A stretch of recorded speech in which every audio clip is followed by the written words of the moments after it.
Olá pessoal, tudo bem com vocês? Espero que sim. Hoje a gente vai falar um pouco sobre reportagem.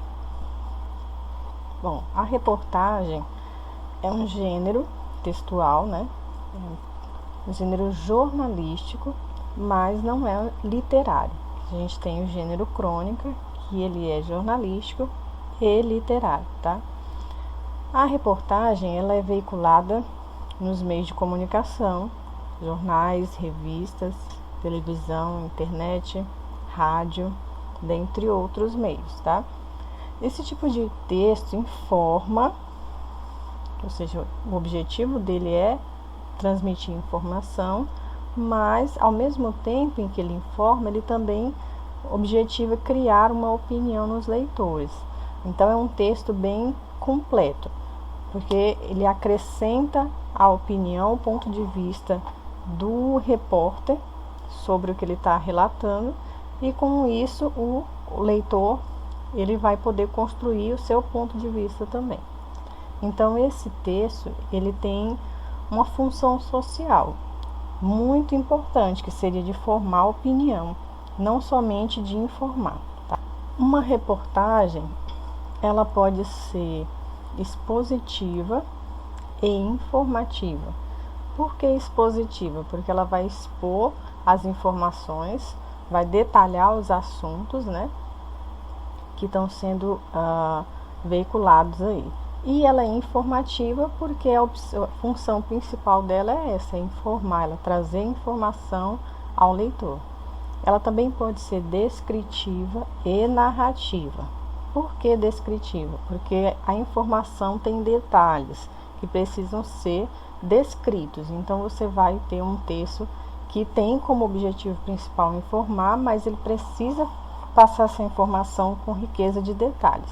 Então tem que se descrever esses detalhes, tá? Ela é narrativa porque conta uma narrativa, uma história, né, sobre um personagem, que no caso seria um personagem real, um fato ou uma pessoa. Então essa narrativa vai se desenvolver num tempo, num espaço, e vai ter as personagens dela, embora seja uma narrativa real. Por fim, ela também é um texto opinativo. Como eu falei lá no início, é um texto que informa, mas que tem como função social criar um ponto de vista para o leitor, dar o seu ponto de vista para o leitor e formar a opinião do leitor também. Então é um texto opinativo, uma vez que ele apresenta juízo de valor. O que vem a ser isso? É a opinião de quem escreve sobre aquilo que está sendo escrito, tá bom? Então a gente vai agora ver um ponto muito importante que geralmente os alunos têm dificuldade, que é a diferença entre reportagem e notícia. A reportagem e a notícia são dois tipos de texto específicos do gênero jornalístico, mas cada um deles tem as suas particularidades. Embora eles tenham alguns pontos parecidos, mas as diferenças são bem marcantes, tá? Pronto, vamos começar. A reportagem é um texto com muitos detalhes, onde o repórter vai investigar o fato a fundo, vai detalhar esse fato com riqueza de detalhes mesmo, né? Então, assim, por isso ele se torna um texto muito longo. Ele é um texto que traz a opinião do repórter sobre o que ele está contando, não somente o fato. E eles são textos que são assinados pelos repórteres, porque eles são responsáveis por todo o texto, do princípio ao fim, com toda a pesquisa que é feita para construir esse texto. As notícias são textos curtos, porque o principal da notícia é informar, e a informação tem que ser rápida. Então o texto não pode ser um texto muito longo que leve o leitor a se desestimular para ler e sair mal informado, tá? Também é um texto impessoal. Qual seria aí o ponto diferente da notícia em relação à reportagem nesse item? Impessoal quer dizer que não existe uma pessoa que se responsabilize por essa notícia sozinho. Várias pessoas vão trabalhar em cima dessa notícia para que ela seja construída. Então, ela não vai ser assinada como a reportagem é. Por isso é impessoal. E elas possuem o intuito único de informar.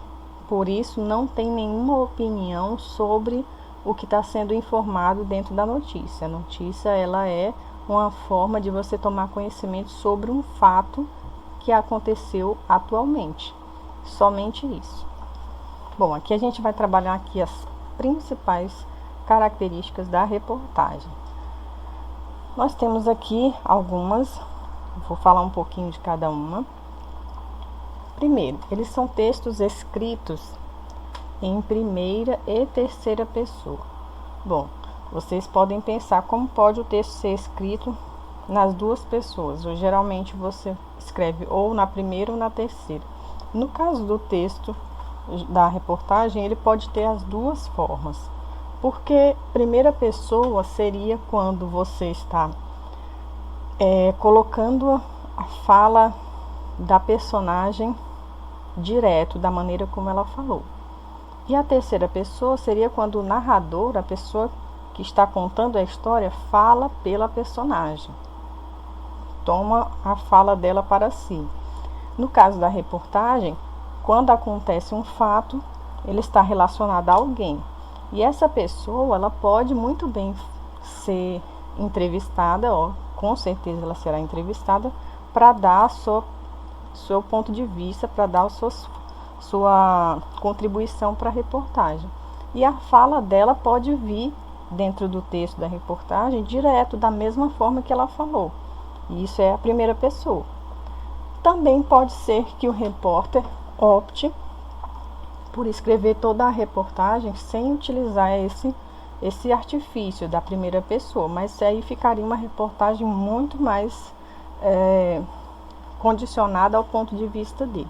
Então, geralmente você tem as duas formas: a primeira pessoa, que é o posicionamento do próprio entrevistado, e a terceira pessoa, que é do entrevistador, que é do repórter, tá? Então, a gente tem a presença de títulos. Todas as reportagens têm títulos, inclusive muitas delas vocês vão ver daqui a pouquinho, tem até subtítulo. Foco em temas sociais, políticos e econômicos. Então, o foco geralmente são temas de interesse comum. Linguagem simples, clara e dinâmica. Bom, a linguagem aí é um ponto muito interessante, porque a reportagem ela tem que ser lida por muitas pessoas de diversos lugares. E a linguagem tem que ser uma linguagem bem simples, onde todo mundo consegue entender, bem clara, ou seja, sem ficar enrolando muito, sem usar termos redundantes. E especialmente ela tem que ser dinâmica, ou seja, ela tem que ser uma linguagem ágil, que facilite para o leitor compreender toda a história sem se perder no meio do caminho. Bom, ela apresenta discurso direto e indireto, que exatamente está relacionado com os dois itens que eu falei para vocês aqui em cima. O discurso direto vai ser exatamente a fala da personagem, da pessoa, entrevistada, em primeira pessoa. E o discurso indireto já vai ser o repórter falando, explicando sobre o assunto do ponto de vista dele, mas falando sobre a pessoa, sobre o fato que ele está relatando. Aí seria um discurso indireto. Nós temos também como característica a objetividade e subjetividade. Aí você vai pensar, bom, mas como pode ter duas coisas contrárias na mesma reportagem? A objetividade se dá pela questão de ser um texto que informa. Toda a informação tem que ser objetiva. Você tem que ter um foco nela, um começo, meio, fim bem claros. E a subjetividade está por conta de ela ser um texto opinativo, uma vez que o repórter pode dar o ponto de vista dele e outras pessoas que são entrevistadas para a reportagem também. Então você abre aí uma possibilidade de haver interpretações diferentes daquele fato. Por isso a subjetividade. Temos também a linguagem formal. Por ser um texto que vai alcançar um grande número de pessoas, um público muito distinto um do outro, e por ser um texto mais sério, então a linguagem tem que ser o mais formal possível, até mesmo porque o repórter ele não está tentando a aproximação com o leitor dele, está tentando fazer com que esse leitor confie na informação que ele está passando, tá? E por fim, todas as reportagens são textos assinados pelo autor, porque, como eu falei, ele é responsável desde a pesquisa, as entrevistas, os fatos, os gráficos, até a conclusão aí da reportagem. A estrutura básica da reportagem é bem simples, não tem nada muito complexo. A gente pode dividir em 3 partes: título principal e secundário, lead e corpo do texto, tá? O título principal é aquele que vem lá em letras maiores, que a gente vai chamar de manchete.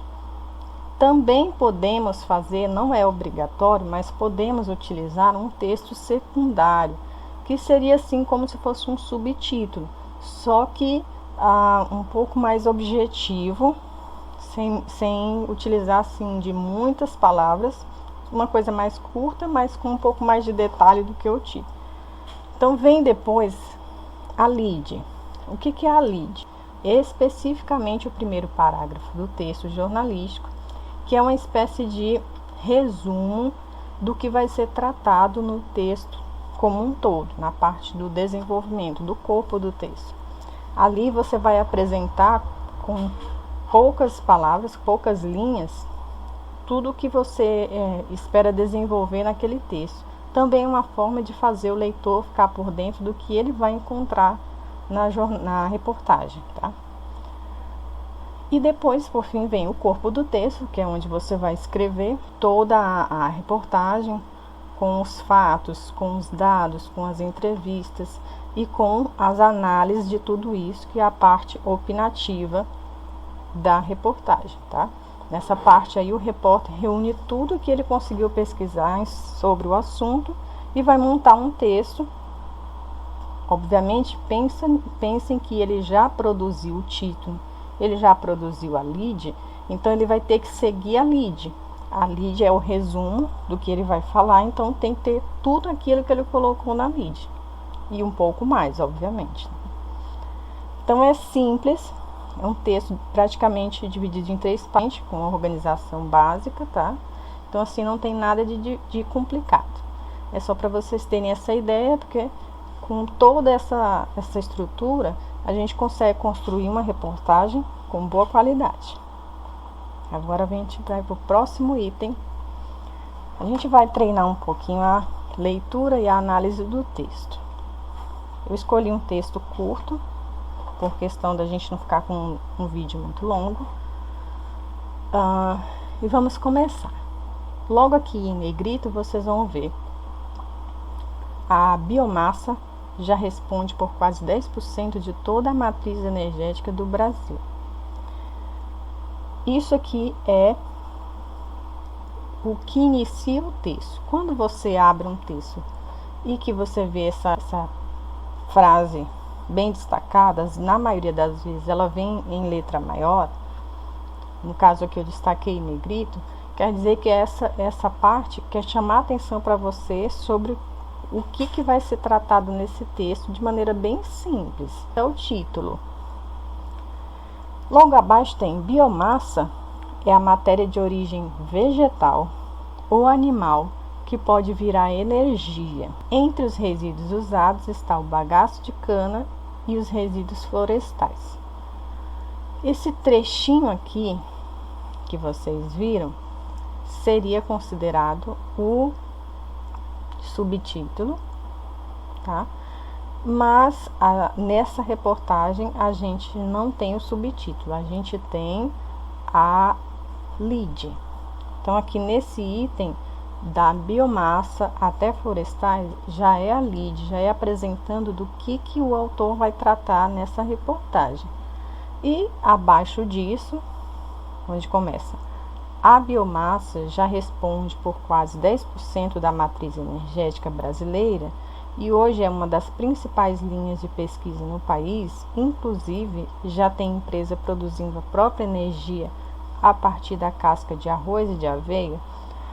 Aqui você já tem o princípio do texto apresentando os fatos, alguns fatos com os dados que foram colhidos, e daí para frente você vai ter o desenvolvimento aí do texto, tá? Então a gente tem aqui o título, maiorzinho para a gente poder enxergar, tá? Então tá, essa primeira parte, como eu falei, ó, é o título. Essa segunda parte, subtítulo. Essa terceira parte, a lide. E daqui para baixo, ó, aqui para baixo é o desenvolvimento do texto, é o corpo do texto, tá?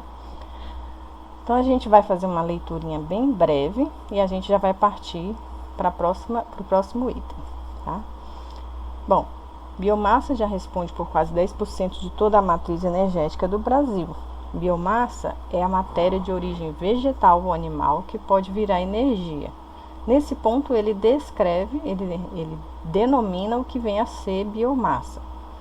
E já dá umas dicas aí, o que a gente vai poder encontrar. Então, entre os resíduos usados como biomassa, né, está o bagaço de cana e os resíduos florestais. Então, aqui é uma pequena apresentação do que vai se tratar. Seria o subtítulo. A biomassa já responde por quase 10% da matriz energética brasileira e hoje é uma das principais linhas de pesquisa no país. Inclusive, já tem empresa produzindo a própria energia a partir da casca de arroz e de aveia. Aqui é a lide, onde você vai ter do que ele vai tratar. Ele vai falar da biomassa, ele vai falar que ela é uma matriz energética brasileira, e ela vai falar que ela já está em pesquisa no nosso país. Vai falar também que tipo de biomassa está sendo utilizado no nosso país, que seria a partir da casca de arroz e de aveia. Então, com essa lide, você consegue ver o que você vai encontrar na reportagem. É claro que ele vai apresentar outras informações para agregar valor a essa reportagem, mas o ponto principal já está aqui, tá bom? Como vocês já receberam a cópia do texto, eu vou pular a parte de leitura aqui, vou fazer uma leitura rápida, uma leitura dinâmica com vocês, e aí a gente já parte para o próximo item, tá bom? Bom, a maioria dos brasileiros pode até não saber o que é biomassa, mas ela está pertinho da gente todo santo dia. Biomassa é toda matéria de origem vegetal ou animal, que inclui resíduos, inclui plantações energéticas, inclui plantações de árvores e podem ser também aproveitadas energeticamente e até mesmo resíduos sólidos urbanos, como por exemplo o lixo das cidades, resíduos rurais e resíduos de animais, explica Suane Coelho, coordenadora do Centro Nacional de Referência em Biomassa da USP, Universidade de São Paulo. Vejam que ele já colocou aqui entre aspas uma informação. Essa informação é um dado que foi repassado por essa pessoa aqui que foi entrevistada por ele. Então, assim, entre aspas está porque foi a fala dela, da maneira como ela colocou. É a expressão usada por ela. Então, assim, ele já denominou aqui essa informação como um dado repassado por essa entrevistada. Agora a gente vai para o próximo item. É difícil imaginar um país com mais biomassa que o Brasil e com tanto potencial. A biomassa responde por 9,53% da matriz energética brasileira. Se vocês observaram aqui, ele iniciou o parágrafo já com um ponto de vista, uma opinião. Não é um fato, é uma opinião com base no fato. O fato é esse, que a biomassa responde por 9,53% da matriz energética brasileira, ou seja, é um dado que ele colheu e com base nesse dado ele elaborou a sua própria opinião, o seu próprio ponto de vista. Destaque para o bagaço de cana, resíduos florestais, lixivia, que é um subproduto da indústria papeleira, biogás do lixo e de resíduos agropecuários, casca de arroz, entre outras fontes. Então, aqui são dados, tá? Aqui não tem nenhuma opinião sobre nenhum dos itens citados.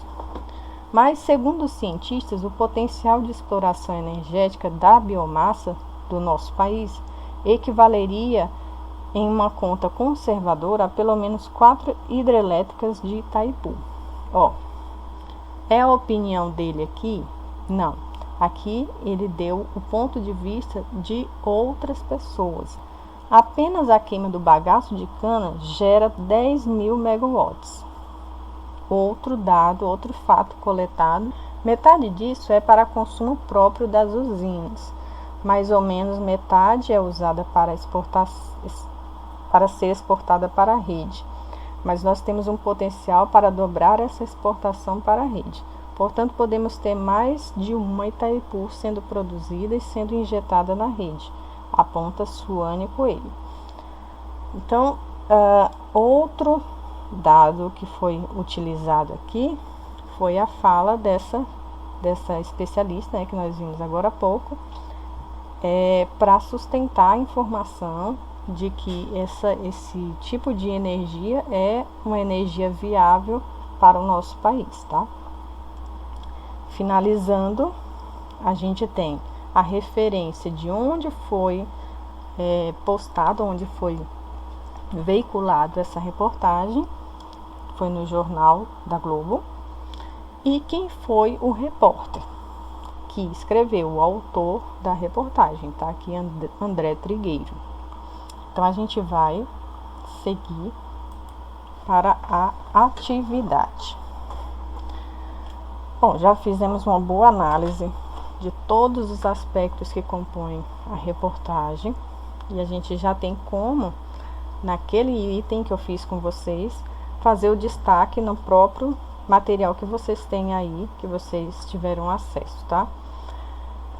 Fiz com vocês lá no texto, mas nós vamos fazer novamente aqui. Primeira questão, identifique e marque no texto. O texto é: conheça as cidades fantasmas pelo mundo. E o que você vai identificar e marcar nesse texto? A estrutura da reportagem, título, lead e corpo do texto, tá? Lá no material que vocês receberam, que é esse aqui, vou abrir aqui. Esse texto está junto e é nesse texto que vocês vão fazer essa atividade.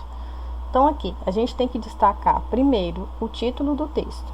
Então, você vai vir ou com marca-texto, ou com círculo, sublinhar, fazer uma chavinha do lado e colocar a observação. Então, você vai aqui destacar. Eu vou usar cores para a gente poder entender melhor, tá? Eu vou colocar aqui de vermelho o título. Agora a gente vai fazer uma análise rápida para a gente poder localizar onde é que está o subtítulo, se tem subtítulo, se tem onde é que está a lead, né, que tem que ter a lead. Bom, vamos lá. A expansão contínua dos grandes centros urbanos eclipsa um momento que vai muito além do êxodo rural. O encolhimento ou até mesmo desaparecimento de cidades. Um fenômeno antigo, mas com diferentes causas. Então, aqui a gente tem uma espécie de apresentação do que vai se tratar esse texto. Já se fala sobre a expansão dos centros urbanos e logo em seguida se fala em encolhimento e desaparecimento das cidades, movido pelo êxodo rural. explicou-se também, se levantou-se a questão de ser um fenômeno antigo e com causas diferentes. Então, a gente tem aqui praticamente uma ideia do que a gente vai encontrar nesse texto. É muito provável que isso aqui seja a lide. Aqui a gente tem uma imagem que ajuda a entender do que ele vai tratar, né? A gente iniciou o texto falando sobre conheça as cidades fantasmas pelo mundo. O que são essas cidades fantasmas? Aqui a gente vai ter uma ideia de que são essas cidades fantasmas. São centros urbanos, né, que expandiram muito, mas que depois encolheram ou desapareceram. Então aqui a gente tem o título e aqui a gente tem a lide. Eu vou colocar a lide de cor azul para vocês, um azul escuro, tá? Título, lide, tá bom? Então assim, na lide você vai ter uma ideia do que vai se tratar, por que essas cidades são fantasmas e por que ele falou que é pelo mundo. É um fenômeno antigo que acontece em várias cidades. E daqui para frente, a partir da imagem, ele vai desenvolver a reportagem utilizando fatos, entrevistas e as opiniões que ele foi tendo com base no que ele pesquisou. Então, assim, eu vou colocar em verde tudo que é o corpo do texto, tá bom? Deixa eu achar um verde mais escuro. Talvez esse não seja bom. Tá. Então tá. Então no caderninho de vocês, no material de vocês, vai ficar título, tá aqui em vermelho, a lide, que tá aqui em azul, e o corpo do texto, que tá aqui em verde, tá bom? A gente vai seguir para a questão número 2 da atividade. Que tempo verbal e que pessoa do discurso predominam no texto? Bom, tempo verbal. Aqui a gente vai trabalhar com os tempos simples. Presente, pretérito, que é o passado, ou futuro. E a pessoa do discurso eu já desenvolvi aqui para vocês. Lembrem-se que pessoa do discurso só são 3. Ou é primeira, ou segunda ou terceira. Primeira pode ser eu ou nós. Segunda pode ser tu ou vós. E terceira pode ser ele ou ela, ou eles ou elas. Então, quando a gente vai responder uma questão sobre quem é a pessoa do discurso, você só tem que apegar-se a 3 pessoas. Não existe quarta pessoa, nem quinta e nem sexta, tá? Então, vamos lá. Primeiro eu tenho que lembrar. O que eu vou procurar no texto? Qual é o tempo verbal que predomina no texto? Se é o tempo presente, pretérito ou futuro. E depois eu tenho que procurar qual é a pessoa do discurso que predomina. Se você sabe que na reportagem você pode ter primeira e terceira, você já sabe que a segunda não vai ter. Então você vai observar dessas duas aqui qual é a que predomina, qual é a que tem maior destaque. Então vamos para o texto. Vamos aqui para o corpo do texto, que fica bem mais prático. Se tiver ruim para vocês, eu vou tirar aqui esse verde, que pode ficar um pouquinho ruim para enxergar. Eu vou voltar para o preto. Bom, o futuro é urbano, segundo uma projeção da ONU. Até 2050, 2/3 da população mundial viverão nas cidades. No Brasil, esse índice deve atingir 90% já na próxima década. Enquanto muitas cidades incham, pequenos centros urbanos e povoações rurais veem sua população cair a zero ou quase isso. Aqui a gente vai focar nos verbos para a gente poder saber qual é o tempo verbal predominante. Então a gente tem que é do verbo ser, esse verbo está no presente. A gente tem viverão, o verbo viver está no futuro. A gente tem a expressão, a locução verbal deve atingir. Essa expressão dá ideia de presente, embora seja deve atingir, dá ideia de presente, não, desculpa, de futuro. E depois a gente tem o verbo incham, que é presente, do verbo inchar. tá? Depois temos o verbo veem, é o futuro do verbo ver. Então, a gente tem uma miscelânea aí nesse item entre presente e futuro. Não encontramos nenhum item no passado, no pretérito. Por enquanto, a ideia principal aqui é que o futuro está predominante. Já com relação à pessoa do discurso, nós vimos a utilização aqui do verbo é, que é terceira pessoa, deve atingir terceira pessoa, viverão terceira pessoa, tá? Incham terceira pessoa, veem terceira pessoa. Então, predominância total da pessoa que é a terceira. Agora vamos para o segundo item para a gente poder desvendar aí qual é a predominância do tempo. O fenômeno não atinge apenas povoados. A americana Detroit, berço da General Motors, hoje é o retrato mais famoso da da decadência de uma cidade. No auge da indústria automobilística, ali moravam 2 milhões de pessoas. Atualmente, apenas 700 mil habitantes resistem lá em meio à penúria econômica, que derruba o mercado imobiliário e infla as taxas de violência. A vizinha Flint passou pelo mesmo drama ao ver sua população diminuir mais de 65%. Bom, pelos verbos, a gente já dá para ter uma ideia de que o que predominou aqui foi o tempo presente. Aqui a gente viu o tempo presente e futuro, mas aqui já foi praticamente só o presente. Ó. Atinge, está no tempo presente. Está no tempo presente. Moravam, está no pretérito. Resistem, está no presente.